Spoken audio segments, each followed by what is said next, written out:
Hello बच्चों, आइए प्रश्न को पढ़ते हैं और समझते हैं। हमें दिया गया है कि त्रिभुज एबीसी में एडी एक माध्यिका है। ठीक है। और कोण एडीबी तथा कोण एडीसी के समद्विभाजक एबी और एसी को क्रमशः ई और एफ पर मिलते हैं। ठीक है। हमें सिद्ध करना है कि ई एफ बी सी के समांतर है। देखिए, यहाँ पर समद्विभाजक हमें बताया गया है कोण एडीबी और कोण एडीसी को। और समद्विभाजक करने के बाद हमें यहाँ पर अंतःकोण समद्विभाजक प्रमेय का उपयोग करना आना चाहिए। सबसे पहले अंतःकोण समद्विभाजक प्रमेय होती क्या है, तो हम प्रश्न की मुख्य अवधारणा में लिखते हैं। मुख्य अवधारणा।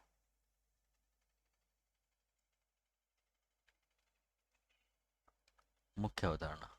देखिए, मान लिया हमने कि हमारे पास कोई त्रिभुज ए बी सी है।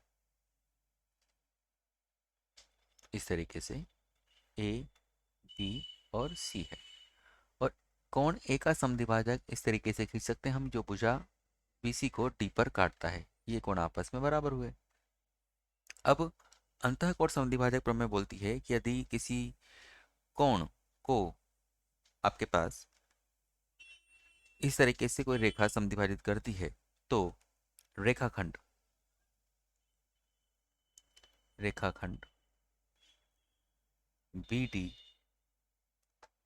तथा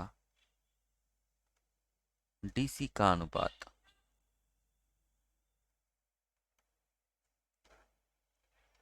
भुजा ए बी तथा AC के अनुपात के बराबर होगा। बराबर होगा। अर्थात AB बटे AC बराबर BD बटे DC हमेशा लिख सकते हैं। ये हमारी मुख्य अवधारणा का मूल आधार है। इसी अवधारणा को हम प्रश्न को हल करने में इस्तेमाल करेंगे। कैसे, देखिए जरा प्रश्न का हल। अब देखिए, त्रिभुज ABC में तो सबसे पहले हम यहाँ पर दी गई जानकारी के अनुसार एक चित्र का निर्माण करते हैं। इस तरीके से आपका त्रिभुज दिया गया है और यह है ए बी और सी। ए डी इसकी एक माध्यिका है। हम जानते हैं कि माध्यिका त्रिभुज को दो बराबर भागों में बांटती है। तो यहाँ पर बी डी जो है वो डी सी के बराबर होगा। बी डी बराबर डी सी। ठीक है। अब कोण ए डी बी का समद्विभाजक इस तरीके से इसका एक समद्विभाजक होगा और इस तरीके से इसका एक समद्विभाजक होगा। यह ए बी को ई पर और ए सी को एफ पर काटता है। ठीक। ए और एफ को मिलाने पर जो रेखा बनती है यह बी सी के समांतर होगी। यह हमें यहाँ पर बताना है। तो त्रिभुज ए डी बी में सबसे पहले त्रिभुज ए डी बी में अवधारणा को ध्यान में रखते हुए इस त्रिभुज की कल्पना आप यहाँ पर कीजिए। ए डी बी, यह कौन का समद्विभाजक है? ईडी।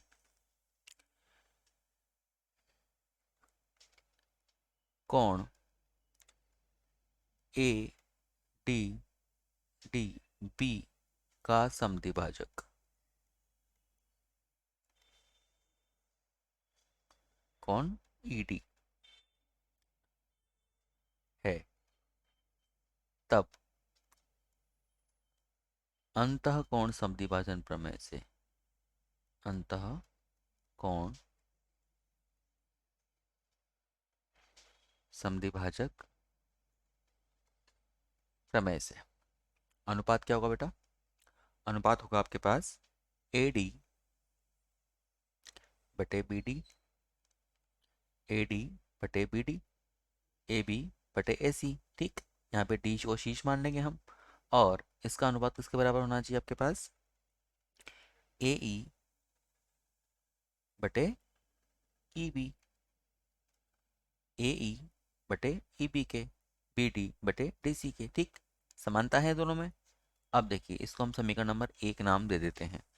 इसी प्रकार सेम टू सेम इसी प्रकार हम यहाँ पर त्रिभुज ए डी सी की कल्पना करते हैं। त्रिभुज त्रिभुज ए डी सी में कोण ए डी सी का समद्विभाजक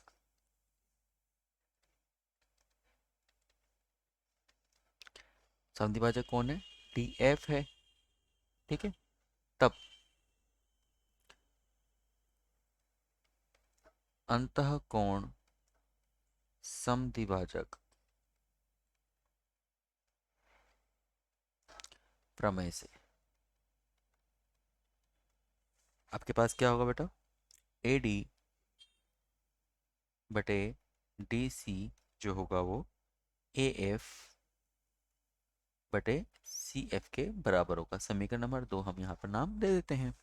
ठीक, देखिए, तथा साथ ही हमने अभी कहा कि त्रिभुज एबीसी समद्विभाजक त्रिभुज एबीसी की माध्यिका एडी है, जो कि बीसी को दो बराबर भागों बीडी तथा डीसी में विभाजित करती है। तो क्या हम यहाँ पर डीसी का मान बीडी रख सकते हैं? बिल्कुल रख सकते हैं। एडी बटे बीसी बीडी बराबर ए एफ बटे सी एफ। समीकरण नंबर 3। अब समीकरण नंबर 1 और 3 देखिए। समीकरण 1 व 3 से हमें क्या प्राप्त हो रहा है यहाँ पर कि ए डी बटे बी डी बराबर ए ई बटे ई बी बराबर ए एफ बटे सी एफ। ठीक, अब देखिए, त्रिभुज में जब ये अनुपात में हो और ये अनुपात में हो, बराबर हो, तब रेखा ई एफ जो है वो बी सी के समांतर होती है। यह तभी सत्य हो सकता है। तो यह एक समरूपता की प्रमेय भी होती है। तो समरूपता से समरूपता से इसे हम समीकरण नंबर 4 दे देते हैं। समीकरण 4 सत्य है जब ई एफ है बी सी के समांतर।